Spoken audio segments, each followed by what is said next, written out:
আদর্শ লিপি বা বর্ণ পরিচয়। আমাদের হয়েছে মা, আপনাদের হয়তো হতে পারে, আমার হয়নি।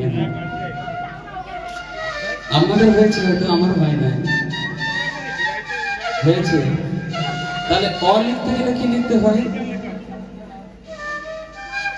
অ লিখতে গেলে কি লিখতে হয়? আগে অ লিখতে গেলে একটা বিন্দু দিতে হয়। ভালো করে বুঝলেন? ওই বিন্দু ঘুরিয়ে তুলে দিলেন, দেখুন বাংলার তিন। ওই তিনটা বাইবেল, কোরআন ইত্যাদি ইত্যাদি ভাগবত বেরিয়েছে শুধু ওই তিনটাকে জানার জন্য।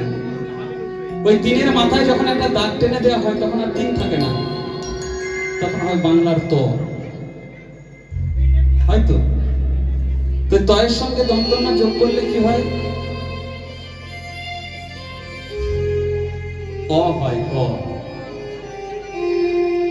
ওই শূন্য বিন্দুটার সঙ্গে যখন আকারটা টেনে দেওয়া হয় দন্তন্য হয়, বাকিগুলোকে সেটা ফেলে দিবে। তাহলে ত আর দন্তন্য যোগ করে হয় অ। তাহলে ত আর দন্তন্য কি হয়? ত যুক্ত দন্তন্য কি হয়? ত দন্তন্য তন।